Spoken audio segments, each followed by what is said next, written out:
जय हिंद दोस्तों, स्वागत है आपका एक और नए वीडियो में। दोस्तों, आज के वीडियो में हम लोग बात करने वाले हैं वेबसॉल एनर्जी लिमिटेड के बारे में।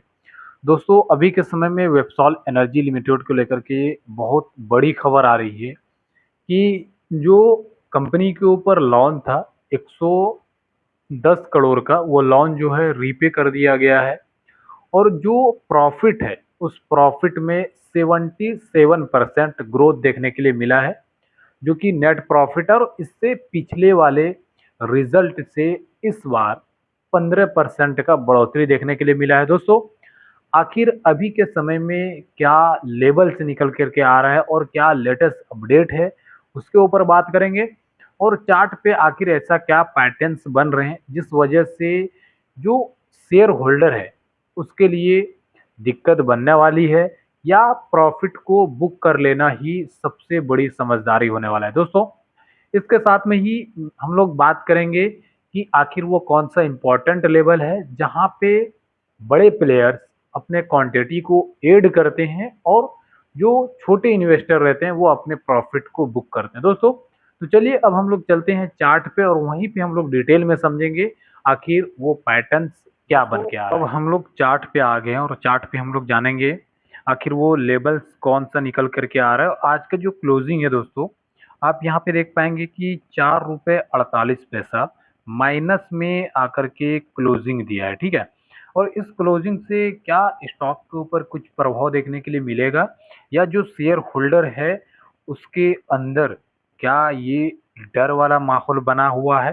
दोस्तों, यहाँ पे आप एक चीज देख पाएंगे कि जो चार्ट पे टाइम फ्रेम लगा हुआ है, यहाँ पे डे वन का टाइम फ्रेम है। और आज की क्लोजिंग के बाद जो 85 रुपए का ये जो स्टॉक है, इस स्टॉक में आगे चल करके क्या मूवमेंट आने वाले हैं उसके ऊपर हम लोग बात करेंगे ही। लेकिन चार्ट पे सबसे पहले एक पैटर्न को मैं समझा देता हूं, जिसके बाद लास्ट में जो है मैं न्यूज के बारे में बात करूंगा, लेटेस्ट न्यूज जो है। ठीक है, देखिए दोस्तों, यहाँ से अगर मैं बात करूं तो इसका एक लेवल मैंने निकाल के दिया था इसके आसपास 122 रुपए के आसपास।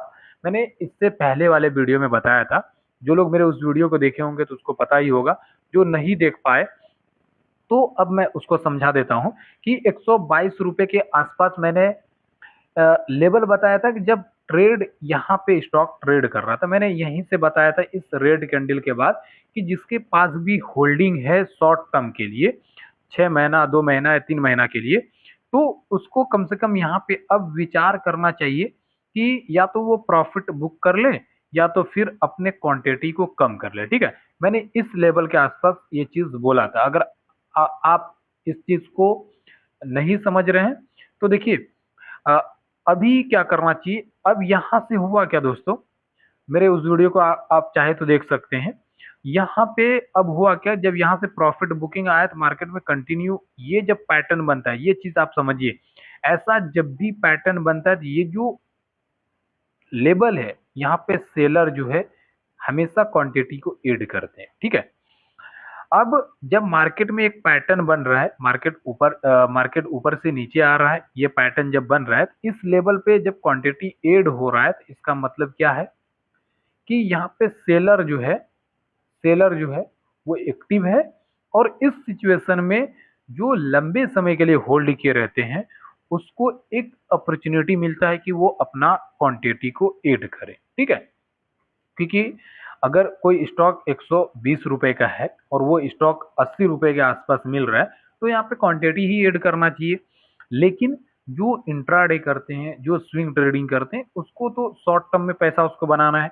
जो इंट्राडे कर रहे हैं भाई, उसके लिए तो ये होना चाहिए कि जैसे ही मार्केट में सेलिंग जोन दिख रहा है वहां पे वो पुट में पोजीशन बना करके अपना प्रॉफिट बना करके उसी दिन निकल जाते हैं। ठीक है, लेकिन जो स्विंग ट्रेडिंग करते हैं उसको तो ये एक पैटर्न दिख रहा है, एक मार्केट डाउन ट्रेंड में आ रहा है तो वो सेल करके अपना आराम से वेट कर रहे हैं। ठीक है, अब सिचुएशन ये आ गया कि भाई मार्केट में जो होना था सो तो हो गया। अब हमको क्या करना चाहिए, यहाँ पे देखिए गैप डाउन ओपन हुआ है मार्केट यहाँ पे आज के दिन, और 85 रुपए पे आकर के क्लोजिंग दे दिया है। ठीक है, इस क्लोजिंग से मुझे जो अनुमान लग रहा है अभी तक वो ये कि लेवल इसके पास जो दूसरा लेवल निकल के आ रहा है जिसको हम लोग सपोर्ट जोन बोलते हैं, उसको मैं ड्रॉ कर देता हूँ हॉरिजॉन्टल लाइन से।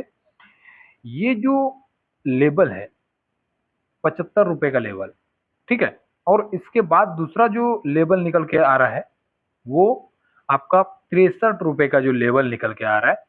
मार्केट यहां तक आने का जो चांस है, 75 रुपए तक आने का जो चांस है, ये मुझे अभी तक 73% जो है, मतलब 73% मुझे चांस लग रहा है कि ये जो मार्केट है ये 75 रुपए तक आ सकता है, ठीक है। अगर इस लेवल पे सपोर्ट, स्ट्रॉन्ग सपोर्ट बनता है, क्योंकि इसका फ्यूचर अगर हम देखें, सॉरी, अगर इसका मैं पहले का दिखाऊं तो यहाँ पे आप देख पाएंगे कि यहाँ से सपोर्ट लिया गया है एक बार, ठीक है।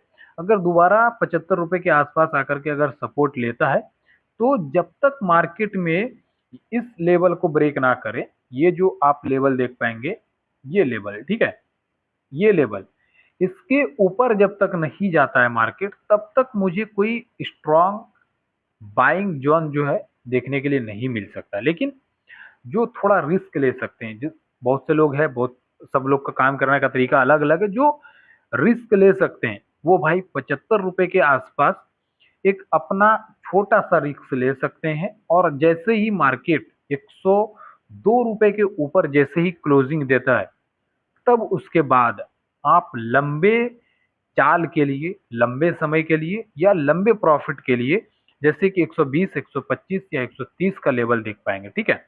लेकिन इस बीच में, जब तक मार्केट इस बीच में ट्रेड कर रहा है, तब तक ज्यादातर चांस है कि आपको ट्रैप करेंगे। मतलब मार्केट अगर एंट्री आपको बनाने के लिए दे भी देता है मौका, तो आपको वेट करवाएंगे, ठीक है। अगर आपके अंदर पेशेंस है, आपको उस लेवल का आपका माइंडसेट है, तो आप एंट्री बना सकते हो, ठीक है। लेकिन जो लास्ट में मैं बताने वाला हूं, उसको बिना जाने अगर आप एंट्री बनाते हो, तब आपके लिए दिक्कत है, तो उसको समझ लेना है आपको, ठीक है। दूसरा चीज की दोस्तों, अब सिचुएशन ऐसा हो गया कि ना तो अभी एंट्री बना सकते हैं, ना तो यहाँ पे सेल कर सकते हैं, क्योंकि मार्केट में अभी ये गैप मुझे दिख रहा है। इस गैप को जब तक फुल नहीं करता है, तब तक यहाँ पे कोई भी बाइंग जोन भी नहीं बन सकता है, यहाँ पे सेलिंग जोन भी नहीं बन सकता है, ठीक है। लेकिन जो लोग पहले से होल्ड किए हुए हैं लंबे समय के लिए, वो 120, 125 या 140 के आसपास देख रहे हैं, तो भाई आपको वेट करना पड़ेगा, आपको समय देना पड़ेगा, ठीक है। लेकिन जो स्विंग ट्रेडर है, उसके लिए तो भाई ये जोन अभी बहुत सोच समझ करके ही यहाँ पे एंट्री या एग्जिट करना चाहिए। दूसरा चीज कि अभी जो क्वार्टर वन का जब रिजल्ट आया था, इस रिजल्ट में एक चीज देखने के लिए मिला था कि यहाँ की 77 करोड़ का नेट प्रॉफिट देखने के लिए मिला था, जो कि कंपनी ने खुद बताया कि इस साल का जो प्रॉफिट है 15% बढ़ करके हुआ है, मतलब प्लस हुआ है। टोटल प्रॉफिट 7 करोड़ का प्रॉफिट बुक किया गया है, नेट प्रॉफिट। इसके साथ में ही कंपनी के ऊपर 110 करोड़ का जो लोन था, उस लोन को भी रीपे कर दिया गया है, मतलब जो लोन था उस लोन को चुका दिया है, ठीक है। अब दो चीज समझिए, प्रॉफिट भी बढ़ करके आ रहा है, जो लोन था वो भी कम हो गया, जो मतलब कम क्या, लोन खत्म ही हो गया है। तो अब इस कंपनी के ऊपर कोई भी ऊपर से दबाव नहीं है, तो हो सकता है कि 75 का जो लेवल है, इस लेवल से एक आपको अप साइड देखने के लिए मिल सकता है, ठीक है। लेकिन दोस्तों देखिए, ये स्टॉक मार्केट है, और ये एक स्टॉक है, यहाँ पे कुछ भी हो सकता है। अगर आप ऐसे स्टॉक पे इन्वेस्टमेंट करते हैं, तो आपका जो भी फाइनेंशियल एडवाइजर है, उनसे एडवाइस लेकर के करें।